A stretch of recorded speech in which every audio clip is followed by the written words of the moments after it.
12th maths chapter 1 exercise 1.1ல செகண்டில் third division பார்க்குறோம். இப்போ எனக்கு ஒரு மேட்ரிக்ஸ் கொடுத்துக்கிறாங்க. Find inverse of the matrix கேட்டுக்கிறாங்க. இன்வர்ஸ்னால் இப்போ நான் கொடுத்துருக்கிற மேட்ரிக்ஸை ஏன்னு டிஃபைன் பண்ணிக்கிறேன். இப்போ இன்வர்ஸ்னால் ஏ இன்வர்ஸ் கண்டுபிடிக்க சொல்லிக்கிறாங்க. இஃப் எக்ஸிஸ்ட்னா determinant A is not equal to 0. ஏன்னா நான் டிட்டர்மினன்ட் ஏ வந்து 0வாக இருக்கக்கூடாதுன்னு சொல்கிறாங்க. இஃப் இஸ் எக்ஸிஸ்ட்னா இப்போ ஏ இன்வர்ஸ்க்கு நமக்கு என்ன formula? A inverse equal to 1 by determinant A into adjoint of A.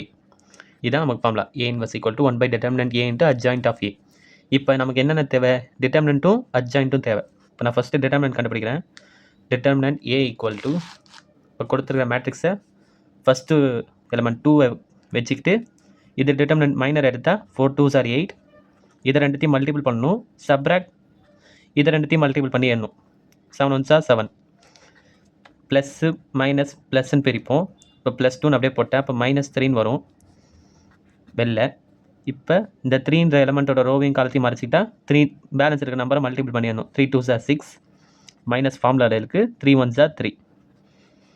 வெளில ப்ளஸ் இருக்கனால +1 அப்படியே வரும்.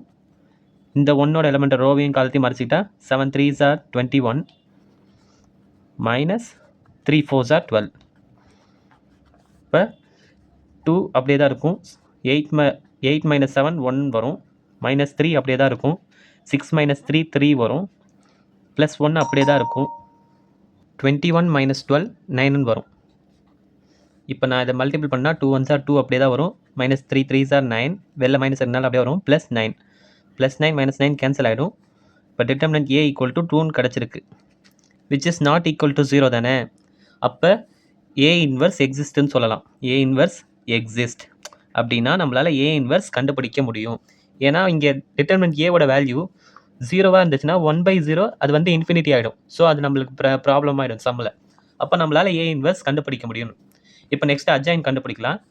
அட்ஜாயிண்ட்டுக்கு நம்ம என்ன பண்ண போகிறோம்னா adjoint of A equal to நான் கோஃபேக்டர் மேட்ரிக்ஸ் கண்டுபிடிச்சி அப்புறம் கோஃபேக்டர் எலமெண்ட்ஸ் எழுதணும்.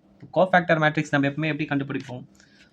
சைன்டு மைனர்ஸை ட்ரான்ஸ்போஸ் பண்ணால் நமக்கு கோஃபேக்டர் மேட்ரிக்ஸ் கிடச்சிரும். அப்போ சைன்டு மைனஸ்னால் இப்போ ஃபஸ்ட்டு 2க்கு எழுதுறேன். 2ஓட ரோவும் காலத்தையும் மறைச்சிட்டு எழுதுனா 4 1 7 2. நெக்ஸ்ட்டு 3க்கு மைனர் எடுத்தால் 3 1 3 2. இப்போ நெக்ஸ்ட்டு லாஸ்ட் 1 எலமெண்ட்டுக்கு ரோவும் காலத்தையும் மறைச்சிட்டு எழுதுனா 3 4 3 7. இப்போ நெக்ஸ்ட்டு இந்த 3 எலமெண்ட்டோட ரோவையும் காலத்தையும் மறைச்சிக்கிட்டா 3 1 7 2. இப்போ நெக்ஸ்ட்டு சென்டர் எலமெண்ட்டோட ரோவையும் காலத்தையும் மறைச்சிக்கிட்டா கார்னர் எலமெண்ட்டாக வரும் 2 1 3 2. இப்போ நெக்ஸ்ட்டு இந்த 1ஓட எலமெண்ட்டோட ரோவையும் காலத்தையும் மறைச்சிக்கிட்டா 2 3 3 7. இப்போ நெக்ஸ்ட்டு இந்த 3 எலமெண்ட்டோட ரோவையும் காலத்தையும் மறைச்சிக்கிட்டா 3 1 4 1. இப்போ நெக்ஸ்ட்டு இந்த 7 எலமெண்ட்டோட ரோவையும் காலத்தையும் மறைச்சிக்கிட்டா 2 1 3 1. இப்போ நெக்ஸ்ட்டு இந்த 2 லாஸ்ட் எலமெண்ட்டோட ரோவையும் காலத்தையும் மறைச்சிக்கிட்டா 2 3 3 4. இப்போ சைன்டு மைனஸ் டிரான்ஸ்போஸ் எடுக்கணும்னா சைன்டு மைனஸ்னால் எப்படி? First plus next minus plus minus plus minus plus minus plus. இங்கே ப்ளஸ் இருந்தால் இங்கே மைனஸ் இருக்கும், மைனஸ் இருந்தால் இங்கே ப்ளஸ் இருக்கும், ப்ளஸ் இருந்தால் மைனஸ் இருக்கும். ஆல்டர்னேட்டிங் சைனில் இருக்கிறது பேர் தான் சைன்டு மைனஸ். இப்போ நம்ம இதுக்கு டிட்டர்மினன்ட் எடுத்தால் நமக்கு அட்ஜாயிண்ட்டோட வேல்யூ கண்டுபிடிச்சிடலாம். இப்போ டிட்டர்மினன்ட் எப்படி எடுக்கணும்னு பாருங்கள். அட்ஜாயிண்ட் ஆஃப் ஏ. இப்போ நான் அட்ஜாயிண்ட்டாக கண்டுபிடிச்சிருக்கிறேன். நான் அப்படியே டிட்டர்மினன்ட் எடுத்து போட்டுடலாம்ல. டிட்டர்மினன்ட் எடுக்க தெரியல உங்கள் எல்லாருக்கும். 4 2s are 8 8 minus 7 8 minus 7 1. வெளில ப்ளஸ் இருக்கனால அப்படியே +1 போட்டுப்பேன். 3 2s are 6 minus 3 6 minus 3 எவ்வளோ? 3. வெளில மைனஸ் இருக்கிறதுனால நான் -3ன்னு போட்டுக்கிறேன். செகண்ட் எலமெண்ட் முடிஞ்சுது. இப்போ தேர்ட் எலமெண்ட் வந்து 7 3s are 21 21 minus 12 9 வரும். வெளில ப்ளஸ் இருக்கிறதுனால நான் அப்படியே +9 போட்டுக்கிறேன். இப்போ நெக்ஸ்ட்டு 3 2s are 6 6 minus 7 -1ன்னு வரும். இப்போ -1ன்னு வருமா? வெளில ஒரு மைனஸ் இருக்குது. அப்போ மைனஸ் இன்ட்டு மைனஸ் +1ன்னு வரும். 2 2s are 4 4 minus 3ன்னு வரும். 4 minus 3 1. 2 7s are 14 14 minus 3 3s are 9 14 minus 9 எவ்வளோ? எனக்கு 5ன்னு வரும். வெளில +5ன்னு வரும். வெளில மைனஸ் இருக்கிறதுனால -5 எனக்கு ஆன்சர் கிடைக்கும். இப்போ நெக்ஸ்ட்டு 3 1s are 3 -4ன்னு வரும். இப்போ 3 minus 4 -1ன்னு வரும். இப்போ நெக்ஸ்ட்டு 2 1s are 2 -3. இப்போ 2 minus 3 -1ன்னு வரும். ஆல்ரெடி வெளில ஒரு மைனஸ் இருக்குது. இப்போ மைனஸ் இன்ட்டு மைனஸ் ப்ளஸ் 1ன்னு வரும். 2 4s are 8, 8 minus 9 minus 1ன்னு வரும்.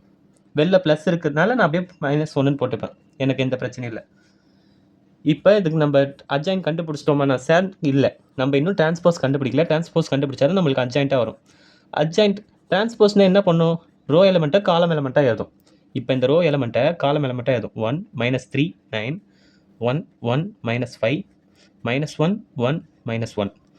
அவள் தான் நம்ம அட்ஜாயின் கண்டுபிடிச்சாச்சு. இப்போ நான் கொடுத்துருக்கிற ஃபார்முலாவில் நம்ம வேல்யூவில் சப்ஸ்டிட் பண்ணலாம். இப்போ A inverse equal to 1 determinant A. Determinant A வந்து நம்மளுக்கு வேல்யூ கிடச்சிச்சு 2ன்னு. இப்போ நெக்ஸ்ட்டு அட்ஜாயிண்ட்டு நம்ம ரெடிமேட் பண்ணி வச்சுருக்கிறோம். 1 1 -1 -3 1 1 9 -5 1. So we getting a inverse. Thank you.